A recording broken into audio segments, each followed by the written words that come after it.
उससे हम मजाक करेंगे, उससे ठट्ठा करेंगे, तो कल हमें भी बूढ़ा होना है। हमारे साथ भी बच्चे यही बर्ताव करेंगे तो कौन हमको पूछेगा, कौन हमको बचाएगा। मेरे मुस्तफा जाने रहमत तो सबके लिए मसीहा बनकर के आए ना। मुस्तफा बच्चों के लिए भी मसीहा, मुस्तफा जवानों के लिए भी मसीहा, मुस्तफा औरतों के लिए भी मसीहा, मुस्तफा मर्दों के लिए भी मसीहा, मुस्तफा बूढ़ों के लिए भी मसीहा। मगर तुम अपनाओगे तब ना तुमको ये सब तहजीब मिलेगी। बच्चों के कैसे, बच्चों के साथ शफकत के मामला कैसे होने चाहिए। मुस्तफा जाने रहमत ने कब्र की काली कोठरी तक, नहीं मुस्तफा ने माँ की कोख से लेकर कब्र की काली कोठरी तक, नहीं मैदान महशर तक की तमाम सूरत हाल मुस्तफा ने बता दिया है। ऐसा करोगे तो ऐसा होगा, ऐसा करोगे तो ऐसा होगा। ये मेरे पैगंबर फरमाते हैं। बीवी के साथ सुलूक कैसा होना चाहिए, बड़े भाई के साथ बर्ताव कैसा होना चाहिए। बड़ा भाई नहीं कमाता है, छोटा भाई कमाता है, तो अपने समाज में देखना वो चर्चा करेगा। मेरे भाई का भी खर्चा मुझको उठाना पड़ता है, मेरी भाभी का भी मुझको ही देखना पड़ता है, मेरी भतीजी का भी मुझको देखना पड़ता है।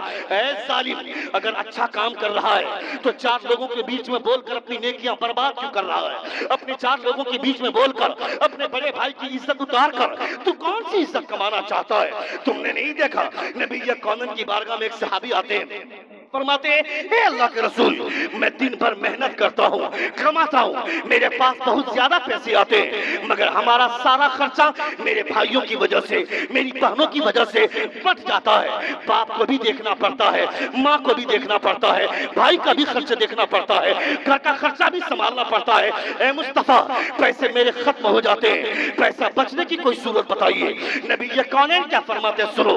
मुस्तफा फरमाते हैं अपने बड़े भाई की शिकायत करता है, उसके कमजोर हाथ की इज्जत उतार रहा है, क्या खुदा का शुक्रिया नहीं अदा करता है। खुदा ने तेरे हाथ को मजबूत बनाया है और तुम्हारा हाथ लेने वाला नहीं देने वाला बनाया है। इस पर खुदा का शुक्रिया अदा करो। हो ना हो, जो भाई नहीं कमाता है उसके नहीं कमाने की बरकत से खुदा ने तेरे हाथ को मजबूत कर दिया है, खुदा ने तेरे हाथ में कमाई दे दी है। इसलिए मैं कहना चाहता हूं, अगर पैसे आ गए तो अपने दोस्तों अहबाब का, अपने भाइयों का ख्याल भी रखा करो, गरीबों का भी ख्याल रखो, ताकि एक अदा करोगे तो खुदा 10 गुना बदला अता फरमाएगा। ये हुजूर की तहजीब।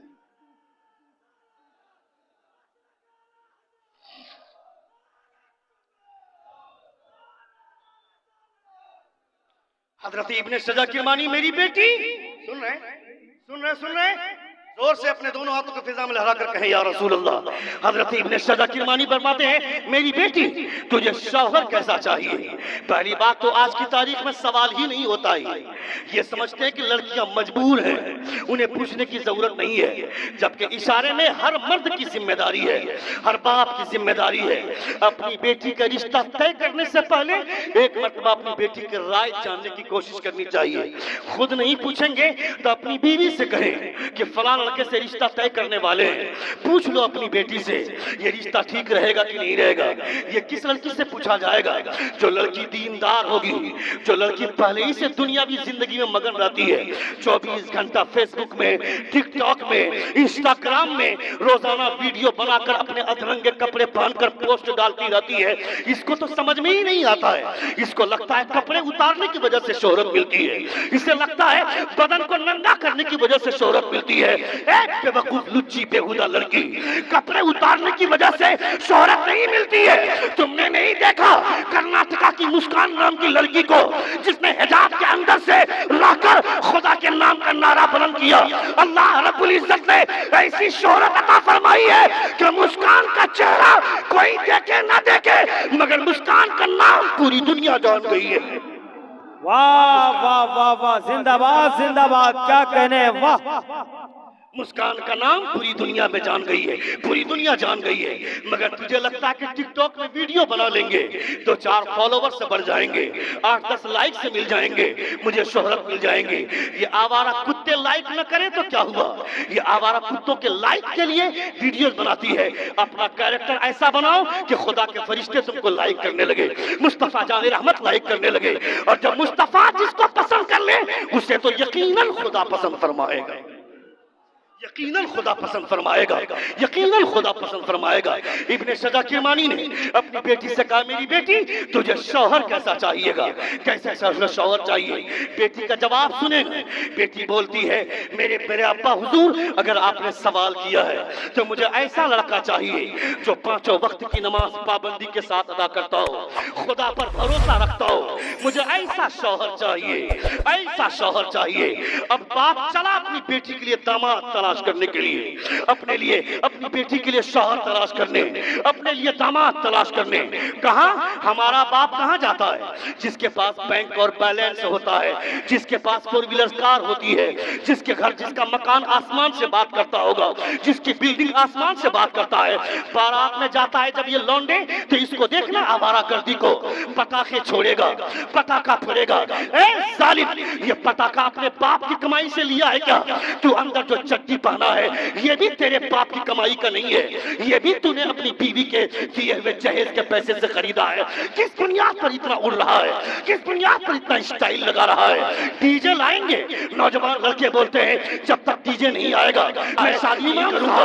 मैं जब पूछा जाता है क्यों डीजे ले आया था, उधर मेरे पिता का 8-10 दोस्त आ गए, मुझको घेर लिए और कहने लगे, चचा जान आप परेशान मत होइए, डीजे का पैसा आपको नहीं लगेगा, 2-2 हजार रुपया हम लोग उठाएंगे, डीजे का पैसा हम दे देंगे। मैं कहता हूं तुमको तो शर्म आनी चाहिए, तुमको तो जवाब ये देना चाहिए था, ए लड़के बेटा मेरा है, हुकूमत तेरी चलेगी, बेटा मेरा है, उसकी शादी में डीजे तू लाएगा।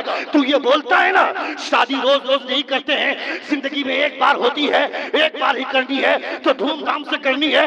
चलो इतनी धूमधाम से करो, इतनी धूम मचाओ शादी में कि निकाह यहाँ पे हो और फरिश्ते आसमान में उस दुआ की उसके लिए दुआएं मग़फ़िरत करें, उस निकाह के लिए रहमतों की बारिश बरसाएं। इतनी धूम होनी चाहिए निकाह में। ये मैं किस टॉपिक की तरफ आ गया? मुझको बात करनी चाहिए थी नबी ये कौनैन सल्लल्लाहु अलैहि वसल्लम के घर में। ये सारी बातें इसी तहजीब से जुड़ी हुई हैं, ये सारी बातें मुस्तफ़ा जान रहमत सल्लल्लाहु अलैहि वसल्लम की तालीमात से जुड़ी हुई हैं। मैं थोड़ी देर के लिए अगरचे थोड़ा सा भाग गया, मगर बातें आपके दरमियान में अच्छी कर गया हूँ समाज के हवाले से। एक बार जोर से अपने दोनों हाथों को फिजा में लहरा कर कहें या रसूल अल्लाह, और एक बार कहें या हबीब अल्लाह। अपने बच्चों को दिलो दिमाग में बैठाओ, वो मेरी बात में मुकम्मल कर लेता अपनी पॉइंट को। राह के सन्नाटे में गए इब्ने सजा किरमानी, ए बेटा ए सुनेंगे 2 से 3 मिनट?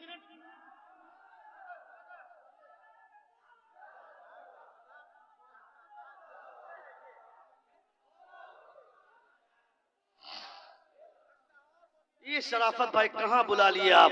मुझे लग रहा था कि पता नहीं लोग सुनेंगे नहीं सुनेंगे, ये किस तरह के दीवाने लोग बैठे हुए हैं। अल्हम्दुलिल्लाह, अल्लाह सलामत रखे।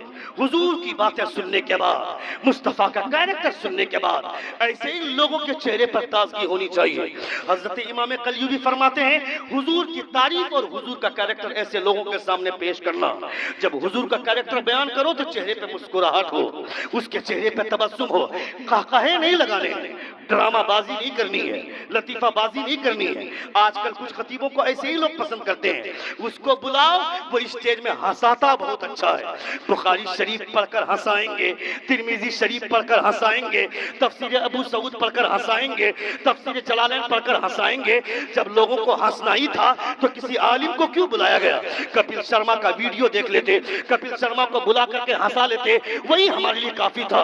बुखारी शरीफ पढ़कर, तिरमिजी शरीफ पढ़कर जुब्बा पहनेंगे, पगड़ी पहनेंगे, जो काम शेख चिल्ली का है वो काम एक आलिम करेगा, तो शेख चिल्ली और एक आलिम में क्या फर्क है? यहाँ बैठकर हंसना नहीं चाहिए, यहाँ बैठकर रोना चाहिए। जो यहाँ ज्यादा हंसेगा कयामत में रोएगा। खुदा फरमाता है फल यदहकू कलीला वल यबकू कसीरा, हंसना कम करो, रोना ज्यादा करो। जो यहाँ ज्यादा हंसेगा कयामत में रोएगा, और जो यहाँ ज्यादा रोएगा कयामत में मुस्कुराएगा। ऐसा मुस्कुराएगा, ऐसा मुस्कुराएगा कि बरेली के ताजदार फरमाते हैं पेशे हक मुजदा शफाअत का सुनाते जाएंगे, आप रोते जाएंगे, हमको हंसाते जाएंगे।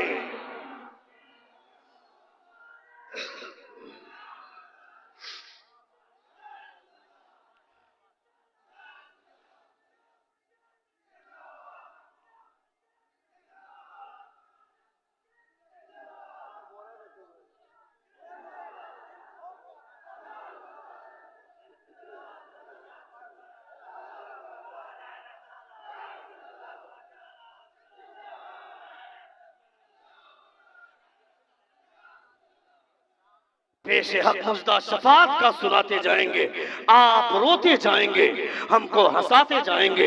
ये हुजूर की महफिल है। यहाँ बैठकर हमको, जब तक ये कुरान की तिलावत नहीं हुई थी, ये स्टेज था, सिर्फ चौकी थी, पटरा था, इस पर बिछावन लगा भी दो तो ये सिर्फ स्टेज है।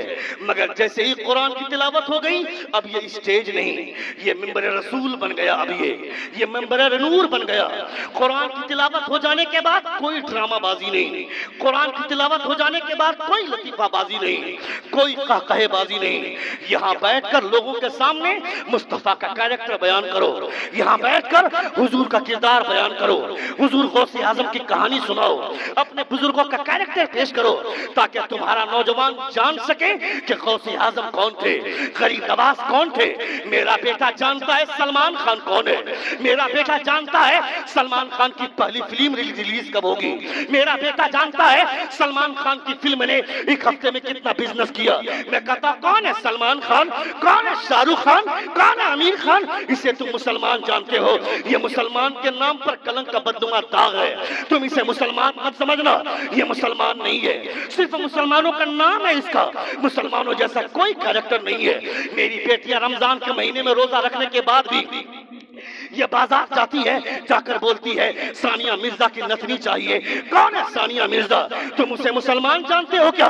वो सानिया मिर्जा जिसका शादी से पहले स्टेटमेंट दिया था कि शादी से पहले अपने बॉयफ्रेंड का नाइट पार्टनर बनने में मुझे कोई हर्ज नहीं है, वो सानिया मिर्जा का स्टेटमेंट है, तुम उसे मुसलमान जानते हो। खबरदार खबरदार, रमजान का एक महीना रोजा रखने के बाद मैं अपनी बेटियों से और अपनी बहनों से कहना चाहता हूँ, एक महीने का रोजा रखने के बाद जब तुम बाजार में जाते हो शॉपिंग के लिए, ईद की शॉपिंग के लिए, वहां जाकर ड्रामा करती है, मुझे कटरीना का प्लाजो चाहिए, मुझे करीना ड्रेस चाहिए। कौन है ये लोग? ये बॉलीवुड की अदाकाराएं जो ठुमके लगाती हैं, अपने आप को पूरी दुनिया के सामने नंगा करके बेचती हैं। उससे अच्छी तो वो है जो तवाइफ और कोठों में जाकर बैठकर जो रंडियां अपने जिस्म को बेचती है, उससे लाख दर्जा बेहतर है। मर्दों की प्यास बुझाती है अपने जिस्म को बेचकर, मगर दुनिया में बुराई फैलाती है, उसका काम भी गुनाह वाला है, इसका काम भी गुनाह वाला है। तुमको इन सब चीजों को देखने की क्या जरूरत है?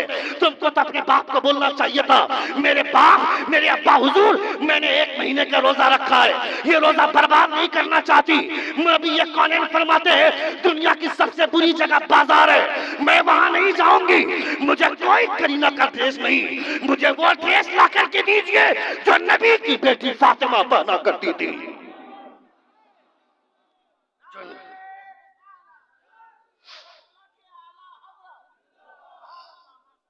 नबी की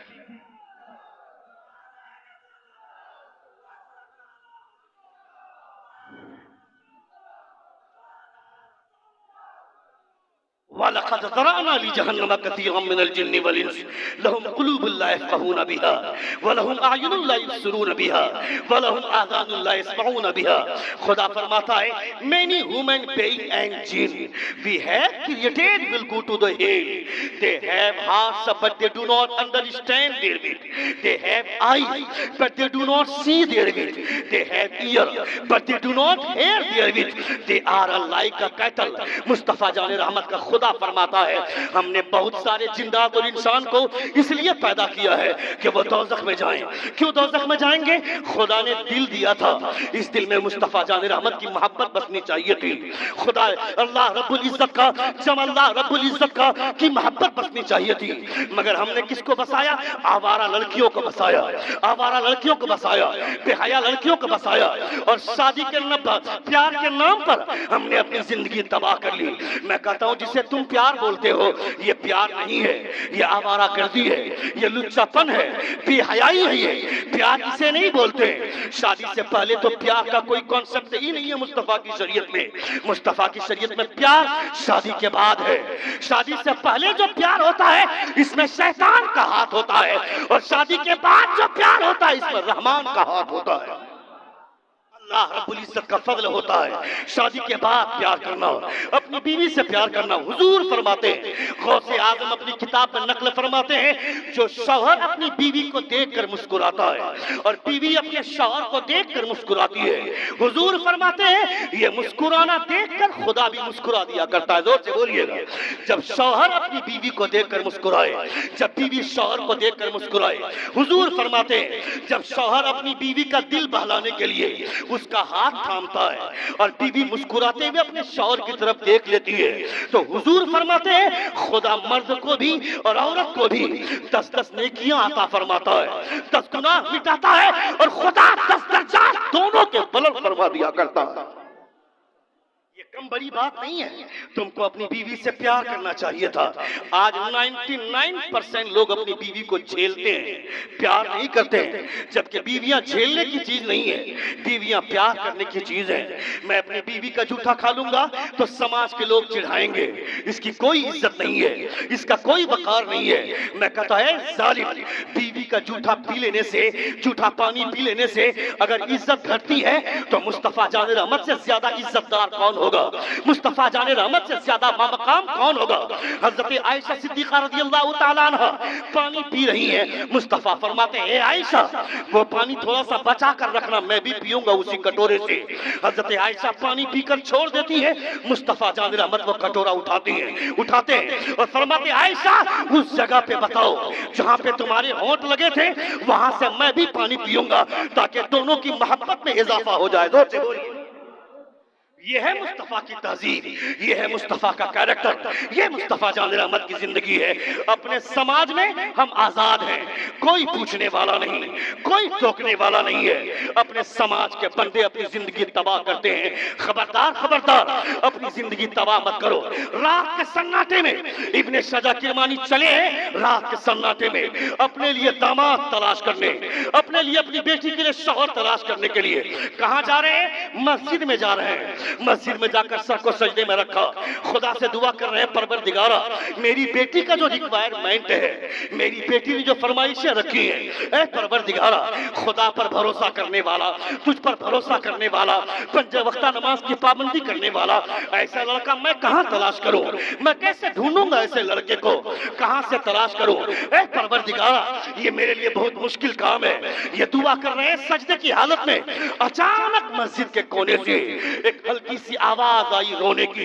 अपने सर को सजदे से उठाते हैं और जाते हैं, देखते क्या है? मस्जिद के कोने पर एक जवान लड़का अपने सर को सजदे में रखकर रो रहा है, खुदा से दुआ कर रहा है परवरदिगारा मेरे हिस्से में अगर बीवी आएगी तो वो बीवी खूबसूरत हो या ना हो इसकी कोई परवाह नहीं है। ऐ परवरदिगारा नबी की सुन्नत को अदा करने वाली हो, खुदा के फराइज को अदा करने वाली हो, ऐ परवरदिगारा नमाज पंजगाना को पाबंदी के साथ अदा करती हो। हजरत इब्ने सजा किरमानी करीब जाते हैं और उसकी पीठ पर थपथपाते हैं, फरमाते उठ जा, खुदा ने तेरी दुआ सुन ली है, तुझे जैसी बीवी चाहिए मेरी बेटी को वैसा शौहर चाहिए।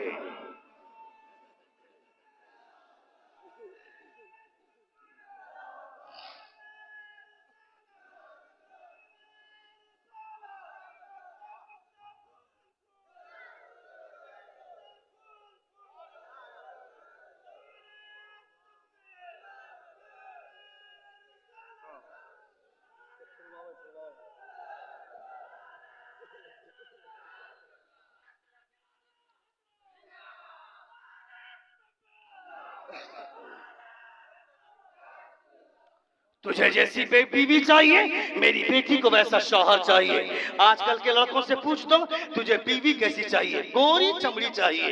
क्या करेगा गोरी चमड़ी? उसका चमड़ा धोकर के पिएगा क्या? उसका गाल धोकर के पिएगा क्या? हंसो मत, मैं हंसने की बात नहीं कर रहा हूँ। तुमको बीवी खूबसूरत चाहिए। जो लड़की खूबसूरत होती है शादी से पहले 14 तरह के कांटे उसके भिड़े रहते हैं। ये सोचना मेरी बेटी मेरी बीवी खूबसूरत हो या ना हो, कम से कम खुदा का फर्ज अदा करने वाली हो। मेरी बीवी मुस्तफा की सुन्नतों की पाबंदी हो, ताकि मेरी बीवी जब मेरे मकान में आए तो उसके कदमों की बरकत से खुदा की रहमतें नाजिल फरमाने लगे, खुदा बरकतें नाजिल फरमाने लगे। जब बीवी नेक होती है तो खुदा शौहर की कमाई में बरकतें अता फरमाता है, और जब बीवी नुहूसत वाली होती है तो खुदा उस वो बंदा शौहर चाहे जितना भी कमाए खुदा उसकी बरकतें छीन लिया करता है। तुम्हें ऐसी बीवी चाहिए जो तुम्हारे लिए बाइस से बरकत बने, बाइस से रहमत बने। वो शौहर, मैं अपनी बात मुकम्मल कर रहा हूँ, एक बार जोर से अपने दोनों हाथों को फिजा में लहरा कर कहें या रसूल अल्लाह, और एक बार कहें या हबीब अल्लाह। इब्ने सजा किरमानी ने उस नौजवान लड़के को उठाया, उठाने के बाद अपनी बेटी से निकाह करवा दिया। निकाह करने के बाद सुहाग रात की मंजिल है, शबे ज़ुफ़ाफ़ है, शबे ज़ुफ़ाफ़ का आलम है। सुनिएगा, सुहाग रात की मंजिल है, हर लड़की की तमन्ना होती है सुहाग रात के दिन मेरा शौहर मेरे करीब आएगा, मेरी घूंघट उठाएगा। लड़की इंतजार करने लगेगी।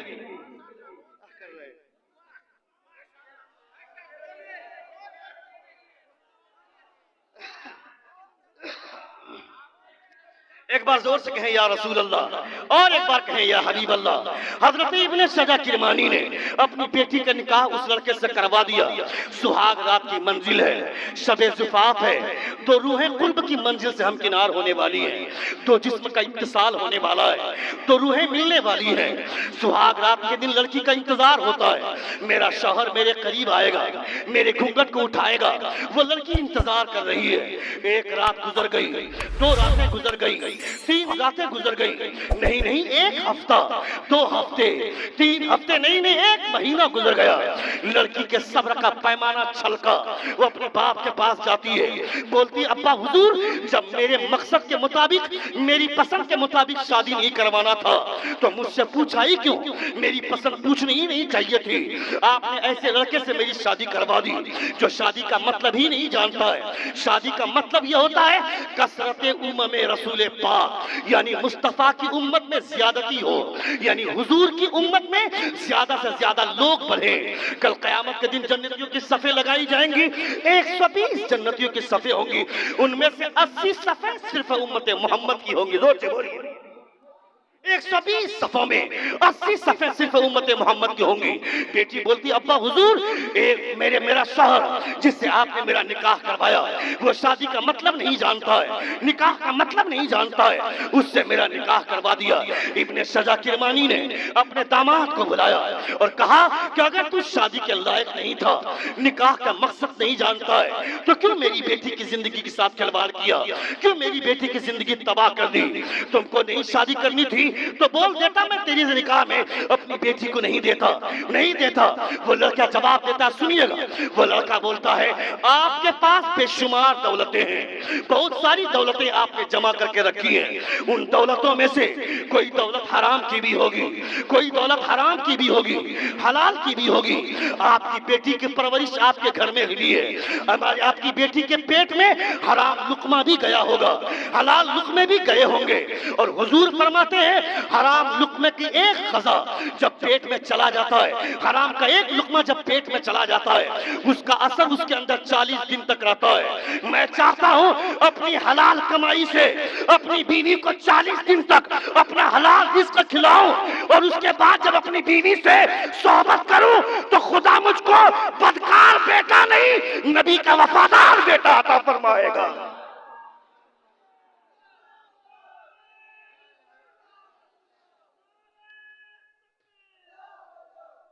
मैं अपनी बीवी को हलाल लुकमा खिलाऊं, हलाल लुकमा खिलाकर हराम के लुकमे का असर दूर कर दूं। उसके बाद जब मिलूंगा तो मेरा जो बेटा होगा, मेरी जो औलाद होगी बदकार नहीं होगी, नेकोकार होगी। यानी जब हराम का एक लुकमा पेट के अंदर चला जाए तो औलाद बदकार होने लगती है। जिसके घर में हराम की तिजोरी जमा हो, जिसके बैंक और बैलेंस में लाखों रुपए हराम के हो, जिसकी अलमारी हराम की हो, जिसकी फ्रिज हराम की हो, जिसके जिसके घर में खाना बन रहा हो, हराम का हो, उस बच्चे की परवरिश उसके घर में हो रही है, तो वो बच्चा कहाँ जाएगा? अपने बाप को लात नहीं मारेगा तो किसको मारेगा? अपनी माँ को लात नहीं मारेगा तो किसको मारेगा? तुम मुस्तफा जाने रहमत के कलमा पढ़ने वाले हो, तुम घर में खाना खाने के लिए बैठे हो, जिस दिन तुम्हारे बेटे ने टोक कर पूछ दिया कि अब्बू जान खाना खा रहे हैं, सर पे टोपी नहीं है, टोपी लगाकर खाना खाइए, टोपी पहनकर खाना हुजूर की सुन्नत है। जिस दिन आपका बेटा टोक दे, समझ लीजिएगा मेरा खून सही रास्ते पर जा रहा है, मेरी तरबियत काम कर रही है। बीवी घर में खाना खा रही है, सर पे दुपट्टा नहीं है, बेटी टोक करके पूछ दे अम्मी जान खाना खा रही हो, सर पे दुपट्टा रख लो, तो तुझे लगना चाहिए था मेरा खून सही रास्ते पर जा रहा है, मेरी तरबियत काम कर रही है। और जब घर का ये माहौल होगा तो खुदा मुस्तफा की सुन्नतों की बरकत से अल्लाह रब्बुल इज्जत बरकतों की बारिश बरसाएगा, रहमतों की बारिश बरसाएगा। तुम चलोगे जमीन में, मगर फरिश्ते आसमान में तुम्हारे घर का तज़किरा करेंगे।